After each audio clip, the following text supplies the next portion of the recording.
احمدہ و نصلی علی رسولہ الکریم اما بعد فاعوذ باللہ السمیع العلیم من الشیطان الرجیم بسم اللہ الرحمن الرحیم۔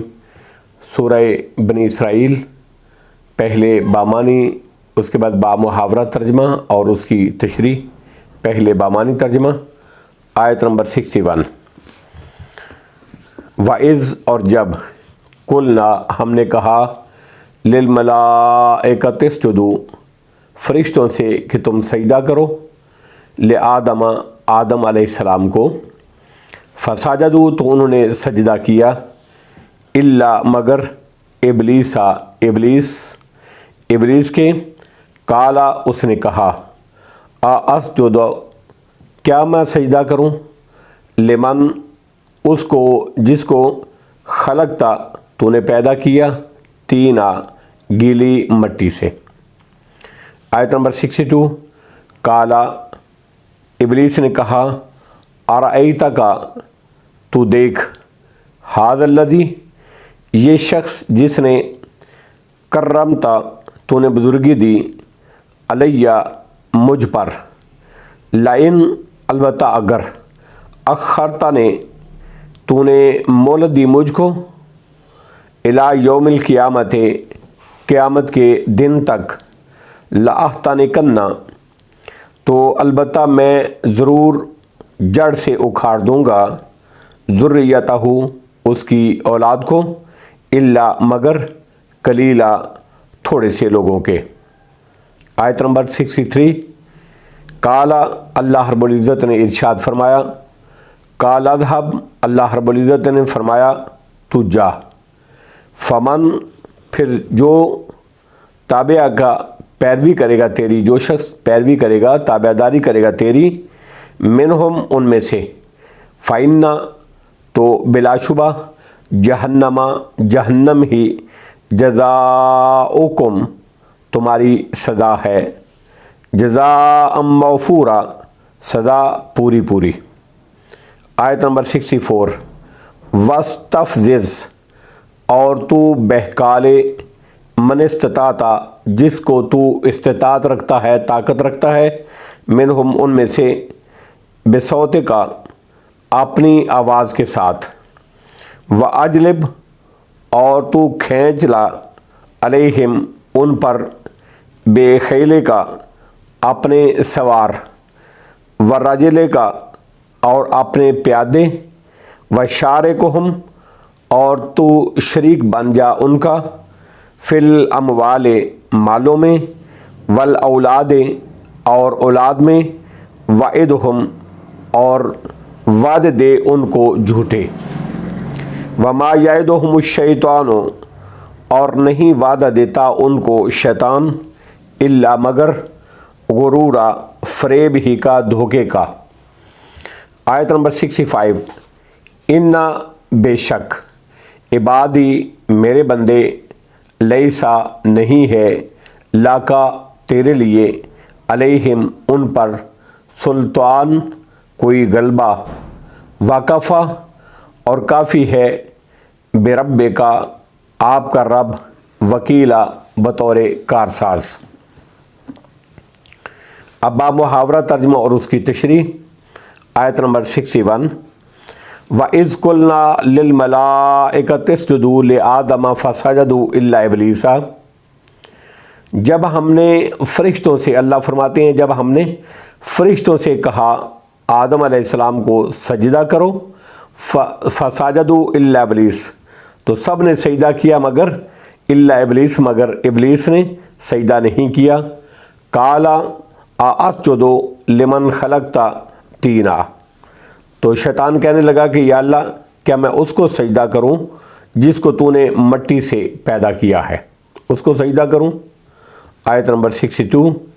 قال ارأیتک ھذا الذی کرمت علی لئن اخرتنی الی یوم القیامت لاحتنکن ذریتہ الا قلیلا، کہنے لگا، بھلا دیکھ، تو اس کو، جس کو تو نے مجھ پر عزت دی ہے، اور اگر تو مجھ کو قیامت کے دن تک ڈھیل دے تو تھوڑے لوگوں کے سوا میں اس کی تمام نسل کی جڑ کاٹ دوں گا، یعنی اس پر غلبہ حاصل کر لوں گا اور اس کو جس طرح چاہوں گا گمراہ کر لوں گا۔ البتہ تھوڑے سے لوگ میرے داؤ سے بچ جائیں گے۔ آدم علیہ السلام اور ابلیس کا یہ قصہ اس سے پہلے سورہ بقرہ کی آیت نمبر 34 36، سورہ اعراف کی آیت نمبر 11 18 اور سورہ ہجر کی آیت نمبر 29 39 میں پہلے ہو چکا ہے۔ یہاں چوتھی مرتبہ اس کو بیان کیا جا رہا ہے۔ اس کے علاوہ سورہ کاف کی آیت نمبر 50، سورہ طٰہٰ کی آیت نمبر 116 117 اور سورہ صاد کی آیت نمبر 73 85 میں بھی اس کا ذکر آئے گا۔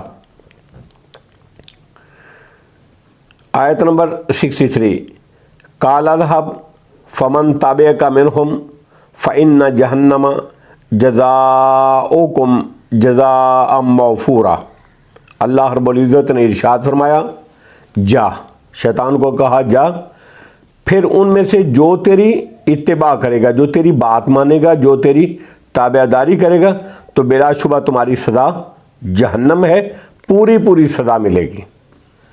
آیت نمبر 64، وَاسْتَفْزِزْ مَنِ اسْتَطَعْتَ مِنْهُمْ بِصَوْتِكَ وَأَجْلِبْ عَلَيْهِمْ بِخَيْلِكَ وَرَجِلِكَ وَشَارِكْهُمْ فِي الْأَمْوَالِ، اور ان میں سے جن پر تیرا بس چل سکے ان کو اپنی آواز سے بہکا لے۔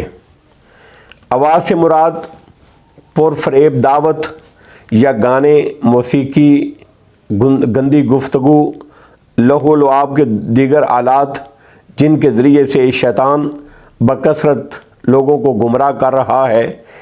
اسی طرح قوالی ہے جس کے ذریعے سے دینی شعور سے بے بہرہ مذہبی عوام کو خوب گمراہ کیا جاتا ہے۔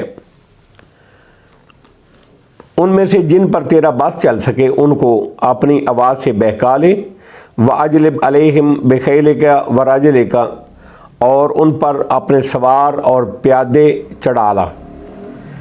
ان لشکروں سے مراد انسانوں اور جنوں کے وہ سوار اور پیادے لشکر ہیں جو شیطان کے چیلے ہیں اور اس کے پیروکار ہیں، اور شیطان ہی کی طرح انسانوں کو گمراہ کرتے ہیں۔ یا مراد ہے ہر ممکن ذرائع جو شیطان گمراہ کرنے کے لیے استعمال کرتا ہے۔ وَشَارِكُمْ فِي الْأَمْوَالِ وَالْأَوْلَادِ وَعِدْهُمْ، اور مال اور اولاد میں ان کا شریک بن جا۔ مال میں شیطان کی مشارکت کا مطلب حرام ذریعے سے مال کمانا ہے اور حرام طریقے سے خرچ کرنا ہے، فضول خرچی کرنا ہے، جس طرح کے لوگ فضول خرچی کرتے ہیں۔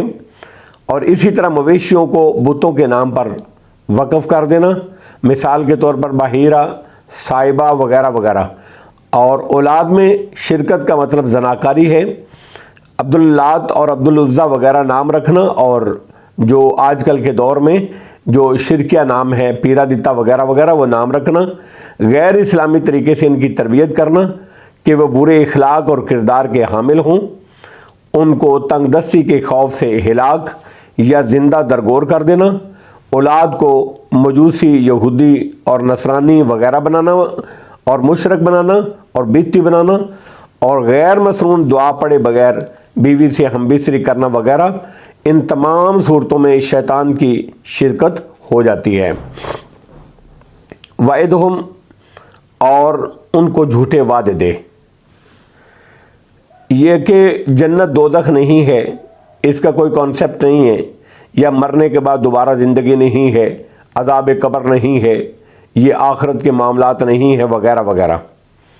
وما یعدہم الشیطان الا غرورا، اور شیطان تو ان کو بس فریب کا ہی وعدہ دیتا ہے۔ یعنی غرورا فریب کا مطلب ہوتا ہے غلط کام کو اس طرح مزین کر کے دکھانا کہ وہ اچھا اور درست لگے اور لوگ اس کو ایڈاپٹ کر لیں، اس کو اختیار کر لیں۔ آیت نمبر 65، ان عبادی لیس لک علیہم سلطان، اللہ نے فرمایا بے شک میرے بندوں پر تیرا کوئی زور نہیں چلے گا، تیرا بس نہیں چلے گا۔ بندوں کی نسبت اپنی طرف کی اللہ رب العزت نے، یہ بطور شرف اور اعزاز ہے انسان کے لیے، جس سے معلوم ہوا کہ اللہ رب العزت کے خاص بندوں کو شیطان بہکانے میں ناکام رہتا ہے۔ وَكَفَى بِرَبِّكَ وَكِيلًا، اور آپ کا رب کارساز کافی ہے۔ یعنی جو صحیح معنوں میں اللہ کا بندہ بن جاتا ہے، صراط مستقیم پر آ جاتا ہے، اللہ اور اس کے رسول کی تابعداری کرتا ہے، اسی پر اعتماد اور توکل کرتا ہے، تو اللہ بھی اس کا دوست اور اس کا کارساز، مددگار، حاجت روا، مشکل کشا، مختار کل بن جاتا ہے۔ واللہ عالم بالصواب، وآخر دعوانا ان الحمد للہ رب العالمین۔